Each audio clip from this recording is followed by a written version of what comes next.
औज़ुबिल्लाहिमिनश्शैतानिर्रजीम बिस्मिल्लाहिर्रहमानिर्रहीम। कानूनी TV channels के दोस्तों को बहुत बहुत मोहब्बत भरा सलाम प्यार।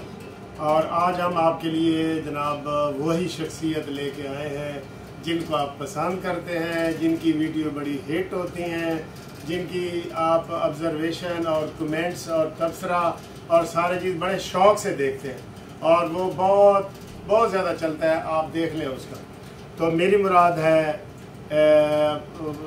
एहसान वाई साहब, जो हमारे सीनियर लॉयर हैं और मैं उनको अपने तौर पे फादर ऑफ द बार का लक़ब देता हूँ। फादर ऑफ बार वो होता है जो सबसे बड़ा और सीजनड और हर चीज़ को कवर करता हो।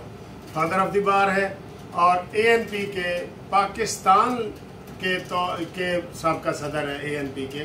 तो जनाब हम आपको सर खुश आमदीद कहते हैं कानूनी टीवी चैनल पे।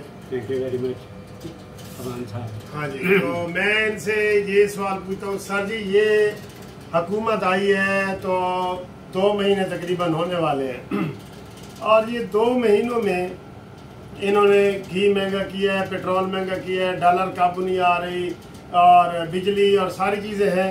क्या ये हुकूमत चला पाएंगे? 11 पार्टियों की ये जमात है, क्या ये चला पाएंगे? आप इसको अपनी कैसे देखते हैं? जी भाई साहब साहब थैंक यू वेरी मच। आप मेहरबानी करते हैं कि लोगों तक, आवाम तक ये जो अहम इश्यूज़ हैं ये पहुँची। और मैं फिर आपका थैंक यू करता हूँ कि आपने मुझे इस अहम मौजू पर बोलने के लिए मुझे दावत दी। कि जहाँ तक इस हुकूमत का ताल्लुक़ है, ये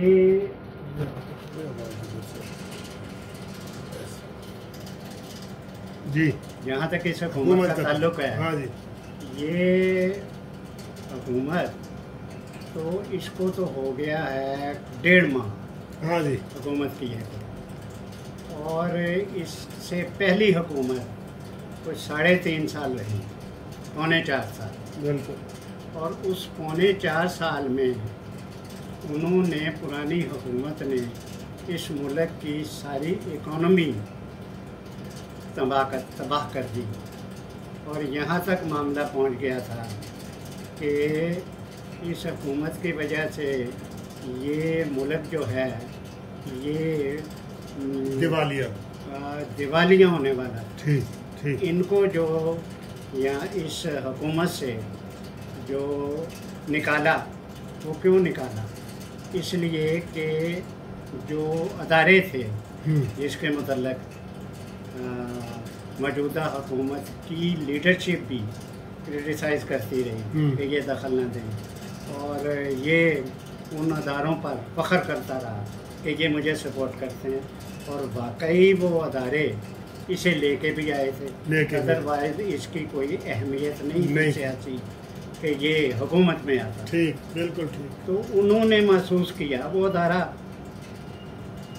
वेल ऑर्गेनाइज्ड अदारा है।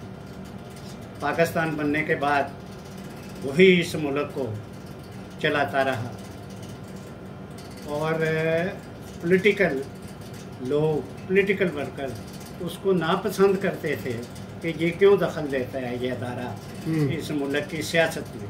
लेकिन चलाते वही थे। 35 साल उन्होंने डायरेक्ट हुकूमत की और 35 साल इनडायरेक्ट, पूरी सारी उनकी हुकूमत रही। तो उन्होंने ये महसूस किया कि अगर ये शख्स मज़ीद रह गया हुकूमत में तो डिफ़ॉल्ट के साथ साथ ये मुल्क को बैनुल-अक़वामी तौर पर भी तो इसने तन्हाई का शिकार कर दिया, आइसोलेट कर दिया। Saudi Arabia, UAE, America, Europe और दीगर ममालिक, ईरान, दीगर ममालिक में, क्योंकि ये शख्स खुद पसंदी का शिकार था। और एक शख्स जिसको, एक तो शख्स वो होता है जिस खुद पसंदी का शिकार होता है लेकिन उसे नॉलेज बहुत होता है। लेकिन इसकी तो मुसीबत इस कौम की ये थी कि ये खुद पसंदी भी करता था, ये अपने साथ इश्क करता था, अपने को ही पसंद करता था। जो तकरीर करता था अगर 1 घंटा तकरीर की तो 75 मिनट ये मैं करता था। बदनसीबी से इसे पता भी कुछ नहीं था। फिर ये इकरार भी करता था कि जब मैं हुकूमत में आया हूँ तो मुझे मसाइल का पता ही नहीं था, मुझे 1.5 से 2 साल ये भी पता नहीं लगा तो मैंने करना क्या है। एक ऐसे शख्स को हुकूमत में ले आना कि जिसको हुकूमत के मुल्क के मसाइल का ही नहीं पता, और उस मुल्क के मसाइल का नहीं पता जो एटॉमिक पावर है, जिसके जोग्राफी हालात ऐसे हैं कि अफ़गानिस्तान जाना है तो पाकिस्तान के ज़रिए जाओगे, अगर सेंट्रल एशिया जाना है तो पाकिस्तान के ज़रिए जाओगे, अगर ईरान जाना है तो पाकिस्तान के ज़रिए जाओगे, अगर दीगर ममालिक में जाना, आपके जोग्राफियाई हालात आप जोग्राफी तौर पे इंतहाई अहम है, और उसने आपको जोग्राफियाई तौर पर भी आइसोलेट कर दिया। सारे ममालिक एक साइड पे हो गए। तो वो अपने को ऐसा शख्स ज़हनी तौर पर एक्चुअली बीमार होता है, ज़हनी तौर पे बीमार था। खुदनुमाई ऐब है, खुदनुमाई बीमारी कहते हैं वो, तो खुदनुमाई चलो अपने साथ ही हो जाए बीमारी, वो फिर सारे मुल्क के साथ वो बीमारी चपट ऐसे बंदे को सर हुकूमत दे दी हमारी एस्टेब्लिशमेंट ने। ये भी देखे तो ये देखे कि वो मुझे उनके वीएन पे भी शुबा है।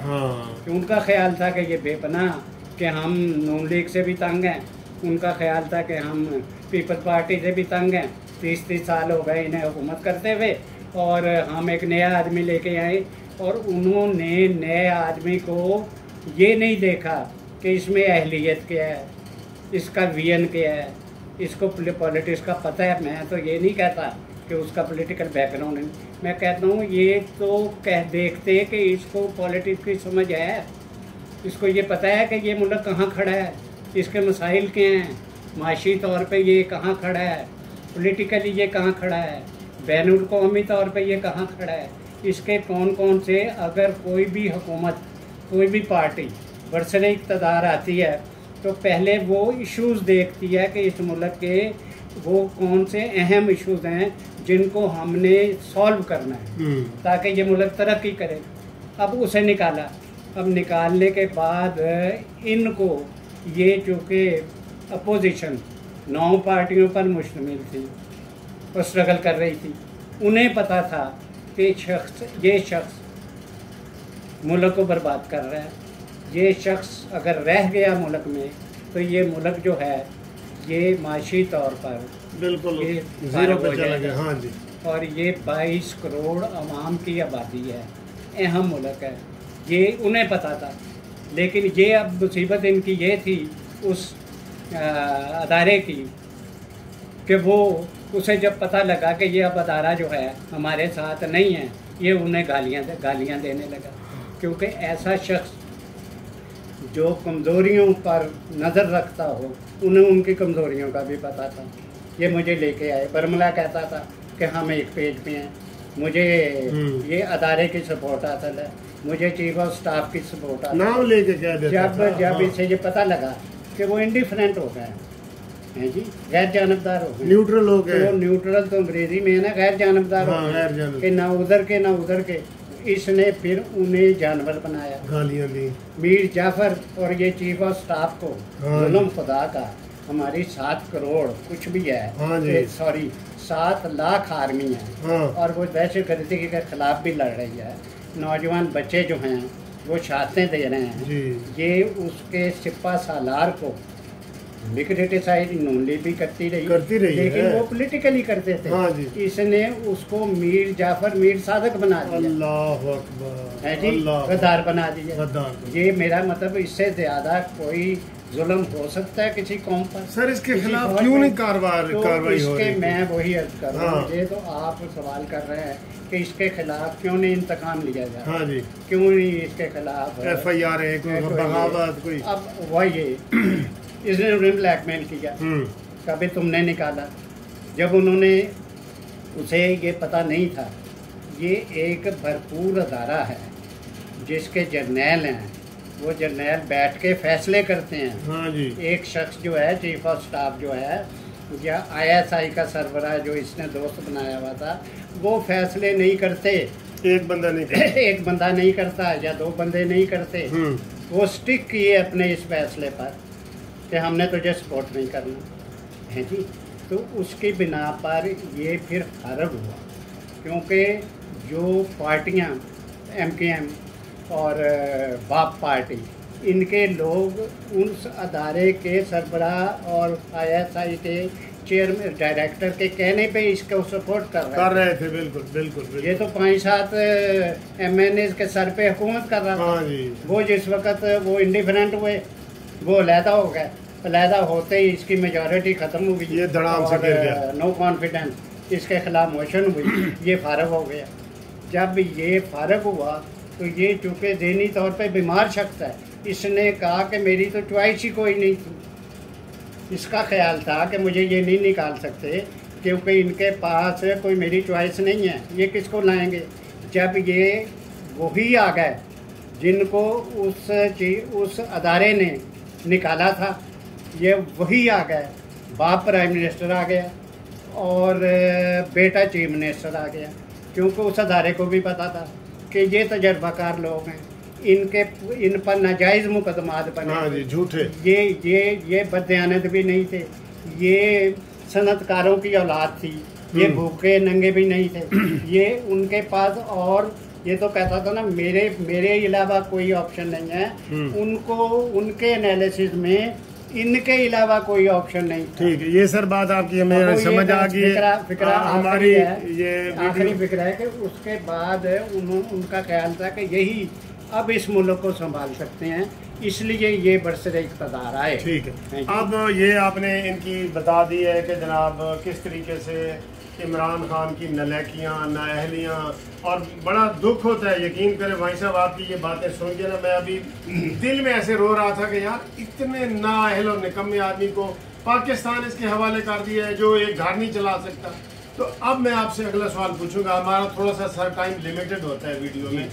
ये जो आज खुद नोटिस अताब बंदियाल ने लिया है और शहबाज शरीफ के हाथ और पांव बांध दिए गए, एक सिपाही का तबादला, इससे पहले मैं लगता है इसके ऊपर थोड़ा सा बताएं साहब। इससे पहले एक अहम बात है, हाँ जी, कि ये मौजूदा हुकूमत को अब घबराना नहीं चाहिए। इन्होंने जो रेट बढ़ाए हैं पेट्रोल के और दूसरे रेट बढ़ाए, ये बड़ी अहमियत थी इनकी।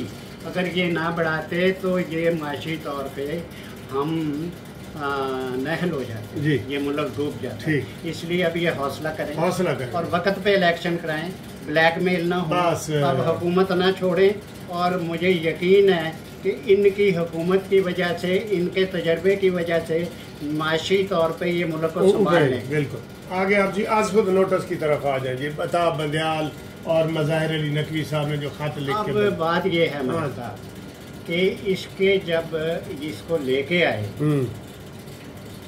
वो अदारा जिसका सरबराह बाजवा साहब थे, इसके साथ खाली वही अदारा नहीं था इसको लाने के लिए, इसको लाने वाली अदलिया भी थी जी, साकिब निसार वगैरह, साकिब निसार, इन्होंने मिल के मियाँ नवाज शरीफ को नाअहल करार दिया और बरमला दिया, ये नहीं ना छुपाया। दिन दिहाड़े वजह से मेरा मतलब है कि तूने बेटे से तनख्वाह क्यों नहीं ली है जी, जेले पकड़ तू नाअहल हो गया। अल्लाह, मेरा मतलब है कि इस तरीके से इन्होंने उसे नाअहल करार दिया, उसे निकाला जी।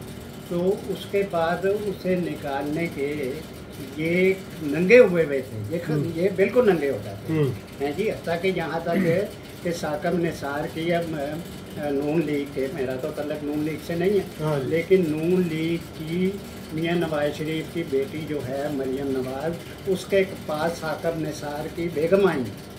उसने कहा कि मैं आपसे माफ़ी मांगती हूँ तो आप लोगों के साथ ज्यादती हुई। मेरा मतलब उसकी बेगम अच्छी खातून है, अच्छे लोग हैं वो, उनकी बेगम ने जाके माफ़ी मांगी उससे। मेरा मतलब है कि ये हालत ये बड़ी ब्रेकिंग न्यूज़ दे रहे हैं सर आप, बड़ी इसलिए है कि ये मैं अपने पास से नहीं कह रहा, ये मरियम नवाज ने टीवी पे कहा है तकरीर कर। ठीक है जी, ठीक। तो इन्होंने उसे मिलके पार्टी अदारे ने और सर ये बता दें, हमारा थोड़ा इधर मसला आ रहा है। आज खुद नोटिस ये जो लिया है, ये हमारा चूँकि इधर इख्तितामी वो हमें इशारे आ रहे हैं। अब आज खुद नोटिस उसी कंटिन्यूटी थी जी, वही उस अब हालत ये हो गई है उस नोटिस की, मलिक साहब, अवान साहब, कि ये चीफ जस्टिस साहब ये अजकुर नोटिस के तहत ये बेंच बनाने का इन्हें इख्तियार है। ये जूनियर जजों का बेंच बनाते हैं, उन जजों का कि जिन्होंने बतौर हाईकोर्ट के जज इस किस्म के फैसले दिए हुए हैं जो काबिल एतराज़ है, परवेज मुशर्रफ के उधर जो लोगों के लिए वो फैसले जो हैं काबिल कबूल नहीं है, सेशन जज नहीं दे सकता इस किस्म के फैसले। तो ये उनको लेके बैठ जाते हैं, तो उनको लेके बैठकर ये फिर वही फैसला करते हैं जो ये चाहते हैं। तो इसलिए अज़कुर नोटिस में अब अदारे जो हैं आइन के तहत वो तो 3 हैं। अब अदलिया ना मुकन्ना में दखल अंदाजी कर सकती है, ना एग्जैक्टिव में दखल अंदाजी कर सकती है। ये बनाकर ये वो 5 जजों को लेके 5 जजों का बेंच लेकर ये अदलिया के बेंच जो हैं ये एग्जेक्टिव में भी